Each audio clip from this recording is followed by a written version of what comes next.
กำลังซอยเวียกซอยงานอยู่พี่น้องเลยมากระถึกแม่นถึกประสบการณ์กำลังครัวเวียกครัวงานอยู่พี่น้องเลยโอ้มารอบนี้ก็ถือว่าอัปเดตอะไรสิ่งอะไรเนี่ยอยู่พี่น้องเลย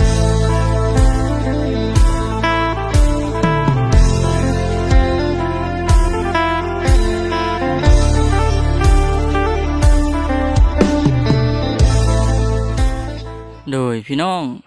กับสบายดีเด้อเนาะกับสบายดีแล้วก็สวัสดีเด้อพ่อพี่น้องเบิร์ดสุขุสุคนพี่น้องเลยเรือเป็นพี่น้องทางฝั่งลาวเนาะพี่น้องทางฝั่งไทยต่างประเทศก็ยินดีต้อนรับเข้าสู่ช่องของบ่าวคำมุทพรคือเก่าอีกแล้วพ่อพี่น้องเลยโดยพี่น้องมื้อนี้บ่าวคำก็ได้พาพี่น้องเดินทางมาอยู่ที่บ้านแก่งกระเบาพี่น้องเลยก็ได้มาหาครอบครัวของเอื้อยพรเพิ่นพี่น้องเลยด้วยครอบครัวของแม่น้องน้ำเพชรเพิ่นแหละทางบ่คำนี่ก็บ่ได้มาแต่โดนเพิ่นพี่น้องเลยมื้อนี้ก็ได้มีโอกาสมาเยี่ยมมายามหรือว่ามาอัปเดตเฮือนให้พี่น้องเบิ่งว่าเพิ่นเฮ็ดฮอดขั้นตอนใดแล้วนะก็โอเคเนาะพี่น้องทางบ่คำก็คือสิได้ฝากพี่น้องเข้าไปโอ้ลมหรือว่าเข้าไปรับชมนำกันพี่น้องเอ้ยโอเคทางมาคามารอบนี้พี่น้องเอ้ยมารอบนี้ก็ถือว่าน้ำนี่หยุดไหลแล้วพี่น้องเอ้ยหยุดไหลแล้วแต่ว่าทางสร้างเพิ่นเฮ็ดเฮือนก็สิลำบากหน่อยนึงพี่น้องเอ้ยเห็นทางเอื้อยเพิ่นไปตักน้ำอยู่ทางนั้นพี่น้องเอ้ยตักน้ำมาให้สร้างเพิ่นก่อยปูนพี่น้องแต่ว่าน้ำสร้างนี่ก็คือสิได้บกแล้วพี่น้องน้ำสร้างก็ได้ซาบุคคำเบิ้งนะเบิ้งเด้อใจพี่น้องเบิ้งก่อนมองนี้พี่น้องเลยมาแต่ก่อนนี่ ยังอังอยู่พี่น้องเลยแต่ว่ามาตอนนี้โอ้เบิ้ง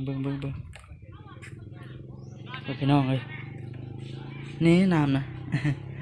ยังหน่อยเดียวพี่น้องเลยโอเคพี่น้องเลยทางบุคคำก็คือจะได้เข้าไปโอ้ล้มในกรมสุดท้ายบรรยากาศเพื่อนให้กับพี่น้องเบิ้งขั้นตอนอะไรแล้วนะพี่น้องโอเคแต่ว่าถึงบ่คำกระถาให้บ่จิตเพิ่นอารมณ์แล้วก็เนาะพี่น้องโอเคพี่น้องเลยทำบ่คำมารอบนี้ก็มาก็ถือว่าเปลี่ยนแปลงไปหลายอย่างเติบพี่น้องเลยมาก็เห็นทางเอื้อยเพิ่นเฮ็ดสวนผักสวนหญ้าแล้วพี่น้องมารอบนี้ก็ผักหอมผักอย่างก็พอใส่จู้เจียวไปเลยพี่น้องเลยโอ้ถือว่าคักขนาดพี่น้องกับมาน้ำกันกับบจิตเพื่อนพี่น้องมันนี่ก็ได้สองคนโดยสบายดีสบายดีเนาะแม่มาน้ำกันคือเก่าพี่น้องเลยมาสองคนกับบักค่ำเนาะมันนี่เนาะตอนนี้บักค่ำเห็นบ่เนาะทางสร้างคนกำลังลุงน้องเห็ดอยู่เนาะตอนนี้เนาะทุกคนพี่น้องเลยบรรยากาศก็แดดพี่น้องไปบักค่ำพร้อมนะบ่แม่นพร้อมนะบ่แม่นพร้อมลุยได้บ่คำเว้ยเนาะเดี๋ยวพาผมพี่น้องตากเล็ดน้ำกันเนาะแม่นโอเคเอามาคำไปทางไปนะพี่น้องเนาะกาดพี่น้องไวเติบได้เนาะมาคำเนาะมารอบนี้ก็ถือว่าอัปเดตไปหลายย่างอยู่พี่น้องเลยทั้งมาคำนี่ก็บริมาแต่ดนได้บ่คำนี่อยากมาเยี่ยมมายามเบิ้งแล้วก็มาอัปเดตให้กับพี่น้องเบิ้งพี่น้องเป็นเทคานสบายดีเด้อไอ้ช่างเด้อสบายดีโอ้เนาะจะได้กินข้าวกินน้ำนะบ่ไอ้ช่างเขาหนึ่งกินแล้วบ่กินกับยังไงโอ้กะเหลาพี่น้องเลย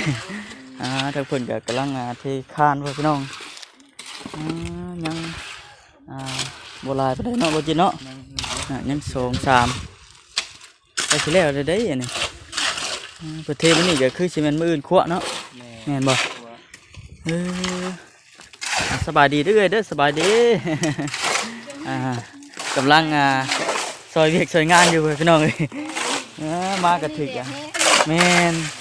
ถึกประสบการณ์กำลังครัวเวียกครัวงานอยู่พี่น้องเลยจังได้ชื่ออยู่ดีมีแห้งอยู่บ่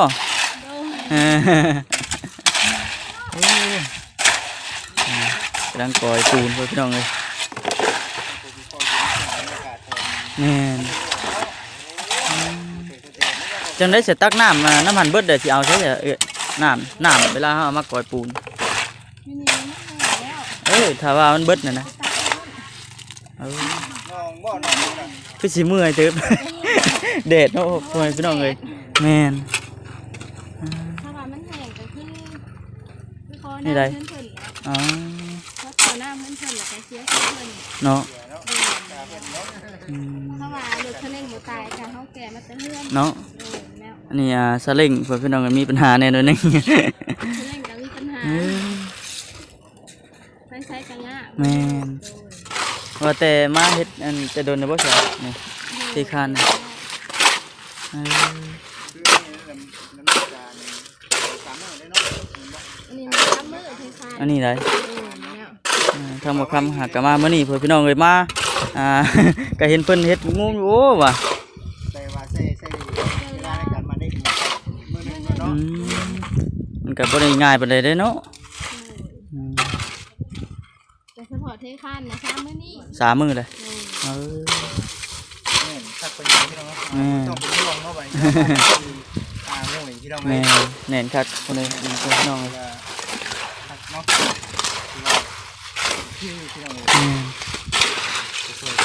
แม่นเพิ่นช่วยกันนะทำงานก็มีแต่2 คนนี่ทำงานนี่ก็ได้ คนนี้แล้วพี่น้องสร้างว่าแต่ก็น้ำสร้างครั้งแรกกับมันเอาส่งคนแต่ ช่วยกันคนละไม้คนละมือเพื่อนพี่น้องเลย คือที่ข้านหนึ่งที่เอาน่ะ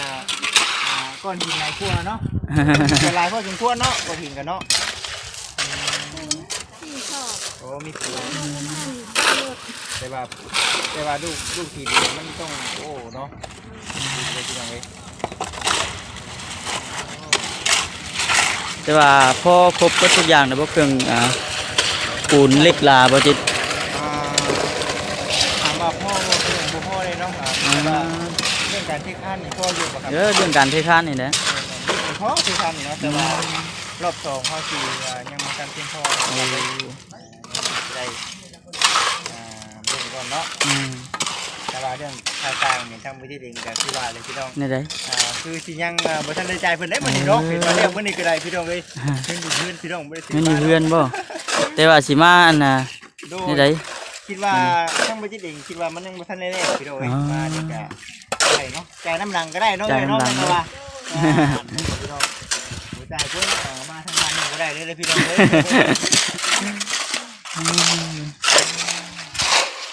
ขนาดตัวพี่น้องเลย แล้วอยู่ดอกพี่น้องเอ้ยเนาะ สิแล้วอยู่ก็ดีใจน้ำเอ้ยเพิ่นอยู่พวกพี่น้องเลยที่ว่า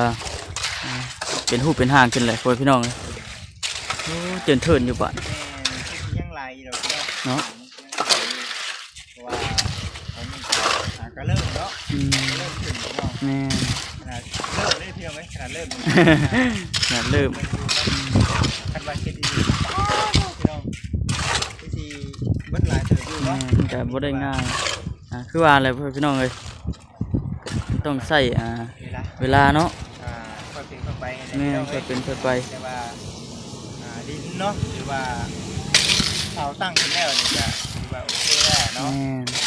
เป็นเสาคือตั้งโค้งมันก็บ่แม่นง่ายคือว่าพี่น้องเอ้ยว่าไปเรื่อยๆเนาะบ่ครับเนาะ แม่ เป็นยังไงพี่น้องเอ้ยอันนี้ก็กำลังเนาะระวังตีนกัดตีนเด้อเนาะ เนาะบ่ใส่เกือบนั่นเนาะ ไม่ใช่เกิดเลยเนาะ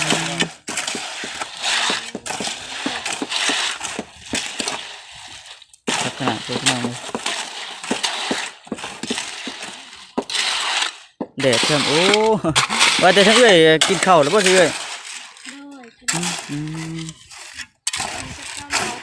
อ กะเราบ่กะเราคือกันกับมาสร้างพี่น้องเอ้ย สามถึงจะได้แกงต้มไก่ เอ้า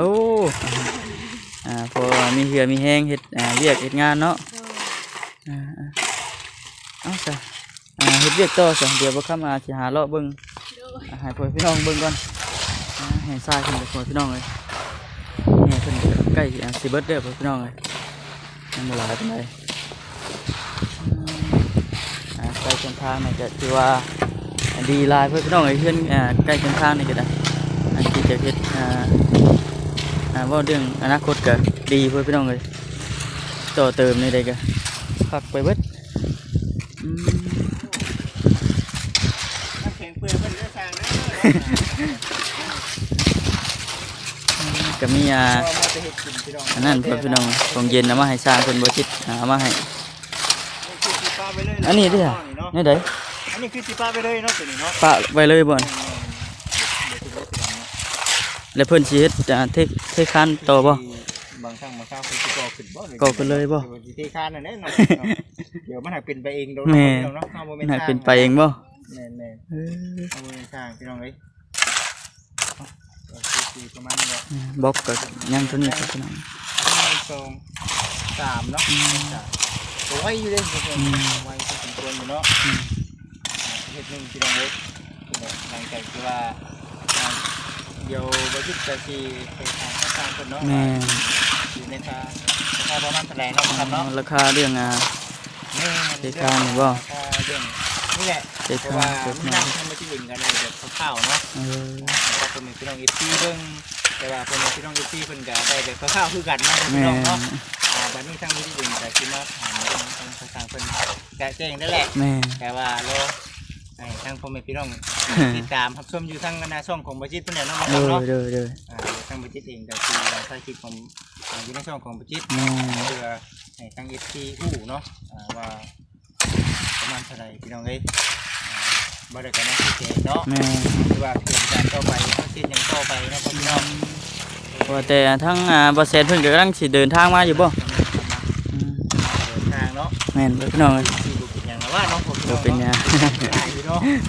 คนงานคนหลายอยู่พี่น้องเอ้ย แม่น โอ้ยก็ว่าแต่การเฮ็ดหยังก็คือสิยังบ่ครบปานใดเนาะเว็บไฟฟ้าหรือว่าน้ำใน ๆ เฮา ไฟฟ้าแล้วมีเรื่องไฟฟ้า ฮะ ว่า